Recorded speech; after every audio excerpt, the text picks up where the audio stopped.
Welcome back. You're watching Australian Agenda. We've been speaking to the Shadow Treasurer, Chris Bowen, and we're joined now by the Parliamentary Secretary to the Prime Minister, live out of Melbourne, Josh Frydenberg. Welcome to Australian Agenda, Mr Frydenberg. Good morning to you, Peter. Can I ask you something that we also asked the Shadow Treasurer, this idea of too important to fail. Do you think that companies like Qantas fall into that category if it gets to that extent? Well, quite clearly, Qantas is a vital Australian company. The spirit of Australia, employing more than 30,000 people, nearly 100 years old, and we do not want it to fail. But it's a commercial company, and it needs to get its house in order and make the adjustments necessary so that it can return to a profit. Now, on this particular issue, the Labor Party's made it quite clear that it rejects any increase in the foreign ownership of Qantas beyond 49%, but this is now a live issue subject for discussion. Do you think that the government would be prepared to consider and possibly consider favourably an increase in that foreign investment threshold? Well, look, that will be a decision for Joe Hockey, Warren Truss and for the Prime Minister. But I do note it's quite an uneven playing field. You've got Etihad, Singapore Airlines, Air New Zealand, all with major stakes in Virgin and being state-owned in part by those countries. And Qantas is competing against them. But this is a conversation we're prepared to have with the company, but we have to see a submission from them. It sounds like, though, from your perspective, the reality of that uneven playing field means that there is a potential role for government in some way, whether it's guaranteeing debt or whether it's providing some assistance to be able to help with Qantas's credit rating. If you're expressing concerns about the uneven playing field, presumably you've got interest in the solution, whatever that might be, to rectify that. My solution is to see Qantas become more profitable, and one way we'll do that is get rid of the carbon tax, because Qantas is paying over $100 million a year in their carbon tax bill, and that's clearly a drag on their profit. But at best, all that's going to do is reduce their debt. Investment, that's a question we're prepared, or discussion we're prepared to have. But at best, I mean, even the scrapping of the carbon tax, assuming that it has the impact you're talking about, instead of $800 million debt for the financial year, it becomes $700 million. It's really around the edges. There's something more has to be done if you think it's an unlevel playing field, surely. Well, it's not around the edges. $100 million is a lot of money, Peter. But, you know, listening to Chris Bowen, it's obvious with Labor that the default position is for government to get involved and government to provide a bailout, whereas we as Liberals do not believe that is the case. Our default position is to say leave it to business, leave it to the individual, leave it to free enterprise and try to keep government's role to a minimum. So that's our starting position. If we go to the car industry, is Holden too important to fail? Again, we hope that Holden stays, has a very proud tradition in Australia, employs thousands of people. But again, the carbon tax was responsible for increasing the cost of a domestic-made car by more than $300. Yeah, but the issue here is not the carbon tax. Profits. The issue isn't the carbon tax, though, in fairness, Mr Frydenberg. I mean, Holden's problems built up over a long period of time are more systemic than that, surely. Well, Holden does have a number of issues, but, you know, the re-regulation of the labour market, the increase in regulation in terms of the carbon tax, they've all lifted the cost of doing business in Australia, and that has impacted on Holden's bottom line. Well, can I just ask, what is the government's generic approach to the issue? Does the government begin by saying that Australia must have a car industry, or does the government begin by saying, well, there are limits on the extent to which we will support the car industry? How does the government approach this? Well, there's certainly limits to the extent the government can provide funding to the car industry, and Tony Abbott made that very clear on Friday.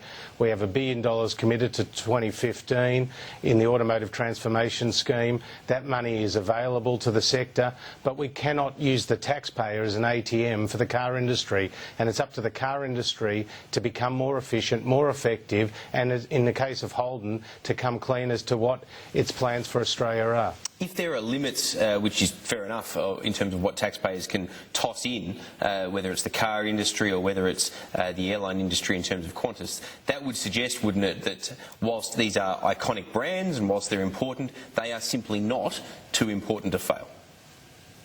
Well, you've got to ask yourself, what is the role of government? The role of government is to try to create an environment in which businesses can prosper and free enterprise can prosper. But it's not to be there as the banker for private enterprise. If that's the case, we'll increasingly see Australia's debt increase, and that's what happened under the Labor Party, and that is an example of intergenerational theft, because you are taking away from future generations by burdening them with the interest bill on government debt. Can I just ask, how confident are you that you can reach the government's targets when it comes to the abolition of red tape? Well, very confident, Paul. The Labor again bequeathed us a horrible legacy when it came to regulation, 21,000 additional regulations, all the major legislative initiatives that they introduced, the carbon tax, the mining tax, FOFA, the NBN, changes to the Fair Work Act, were not subject to a rigorous regulatory impact statement process. We will turn that around and we will actually look at the impact on business of new regulations while trying to cut regulation. And we've already announced a number of significant initiatives, including one-stop shop environmental approvals, and we've got Queensland and New South Wales having signed MOUs, and that will have a dramatic impact on the cost of doing business in Australia. I'd like to ask about a lot of the newspaper commentary about Tony Abbott's principal office chief, Peter Credlin.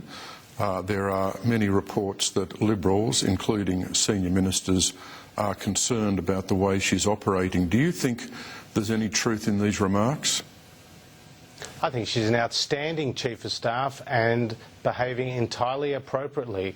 I mean, whether you look at Labor Chiefs of Staff, Don Russell under Paul Keating, Dennis Richardson under Bob Hawke, Graham Morris and Arthur Sinodinos under John Howard, they've all had a key role in the government, and they need to be the eyes and ears of the Prime Minister, and they speak with the authority of the Prime Minister. Peter Credlin's doing nothing different, and I think she can take a lot of credit for the success of the coalition in moving from opposition to government. I'm not surprised that you've said that, but what I'm interested in is, having said that, why then do you think there are all these rumblings? Now, I wrote a column yesterday defending Peter Credlin against this, but the fact is that whether it's on background or whether it's people publicly attacking her, your own colleagues are saying a lot of negative things about the way that she's doing business since becoming Chief of Staff to the Prime Minister. Why is that going on, do you think? Well, I'm not going to get into that scuttlebutt. I know that she has the total confidence of the Cabinet, of the Ministry and of the backbench, and of course, what about Ian Prime Minister. Well, and Ian MacDonald is a little bit upset that he lost his parliamentary secretaryship, and I can understand that, but you know, I don't think that is a common case. That's an isolated one. So there's no truth to his remarks, it's just a case of bitterness?